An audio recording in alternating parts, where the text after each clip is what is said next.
पिछले एक दशक से ईडी सीबीआई किस तरह से काम कर रही है, यह मुझे अलग से बताने की जरूरत नहीं है। इस पर सर्वोच्च न्यायालय ने भी टिप्पणी की है और यह बार बार चीजें हमारे सामने भी आती है।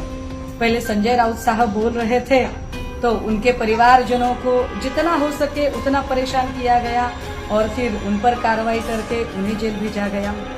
फिर नवाब मलिक साहब बोल रहे थे तो नवाब मलिक साहब के साथ उनको और उनके दामाद जी को भी परेशान किया गया, नवाब मलिक जी को भी अंदर भेज दिया गया। अब पिछले 4 दिनों से गिरीश महाजन और एकनाथ खड़से इनके बीच एक शीत युद्ध चल रहा है।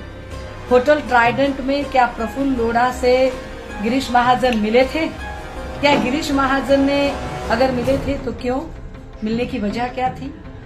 एक अराजकीय व्यक्ति से मिलने के लिए महाजन को ट्राइडेंट क्यों जाना पड़ा?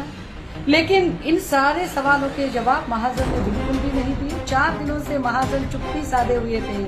आज जैसे ही एक बड़ी कार्रवाई होती है, महाजन झट से आते हैं और बोलने के लिए समूचे माध्यम कर्मियों के सामने अपना दुखड़ा या अपनी बात रखने के लिए बड़े आमादा हो जाते हैं।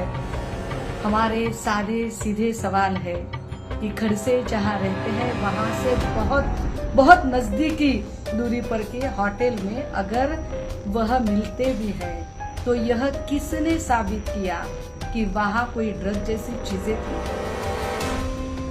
माध्यम कर्मी तो फिर बहुत देर से वहां पहुंचे थे। पहले पहुंची पुलिस। पुलिस किसकी है? तो गवर्नमेंट बीजेपी की है। फडणवीस साहब खुद होम डिपार्टमेंट से जुड़े हुए हैं और गिरीश महाजन निकटतम लोगों में से एक फडणवीस साहब के हैं।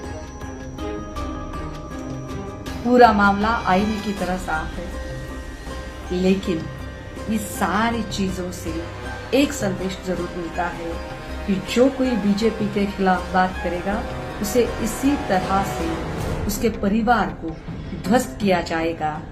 यह पार्टी और इस पार्टी के बहाने से की गई रेड, यह सिर्फ रेड नहीं है, ये इशारा है, चुप बैठो नहीं तो रेड कराऊंगा।